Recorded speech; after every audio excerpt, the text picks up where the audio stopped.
the job market like in Malaysia? Again, let me just bring it up to a bigger perspective. In Southeast Asia itself, there's an estimated 1,000 games companies.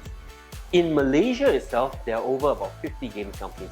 And some of the biggest companies around the world are actually in Southeast Asia or in Malaysia. Take for example, Ubisoft. Ubisoft is arguably the 4th to 5th largest games company in the entire world. They develop games such as Assassin's Creed, Ghost Recon, and they have about 29 studios in about 19 countries.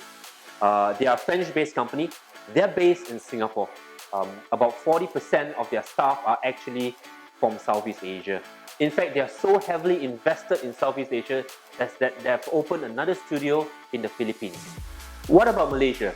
Codemasters Studios, arguably one of the oldest game studios in the UK, has set up office here in Malaysia. They came down in year 2006. 90% of all their artwork, all their car games is done in Malaysia. So Codemasters Studios is based in the UK. There are about 700 people. They are based in Birmingham, and they do primarily racing car games. Dirt 3, Grid 2, F1 Online.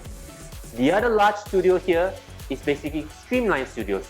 Streamline Studios is a US company that was based in the Netherlands, and they are an outsourcing company in the Netherlands. In year 2010, they shut down the entire operations in the Netherlands and they moved down to Malaysia itself. In Malaysia, they are the studio that did Final Fantasy 15 and Street Fighter 5. They are based in Bangsa South. They have 3 more studios, one in Tokyo, one in the US, and the third is Malaysia. Guess what? Malaysia is headquarters. In 2016, we also had a third studio that came down to Malaysia, Namco Bandai. And Namco Bandai is famous for Katamari Damacy, Super Smash Bros, and Tekken 7. They came down and they set up an art studio here. They're also based in Singapore.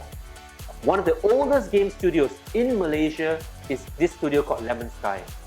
So they're the studio that did Call of Duty Ghosts, Call of Duty Infinite Warfare, World of Tanks, Spider-Man, Mortal Kombat, and they've signed an agreement with Blizzard to produce more games. And they're one of Malaysia's oldest and largest game studios. And there are many more examples. Now, one of the key things is a lot of these studios are currently looking for talent. And there is a shortage of talents not only in Malaysia, but in Southeast Asia.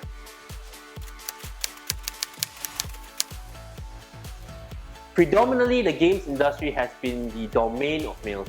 But over the last few years, we have seen more and more females coming in to the games industry. In fact, there is a movement right now in Malaysia called Women in Games, Malaysia and Singapore. And it's a movement that's catching up. Even in KD University College, we see about 30% of our games development student body are actually females, and it's picking up. So in the games development industry, there is no issues of gender. The only big question is, do you like playing games and do you like developing games?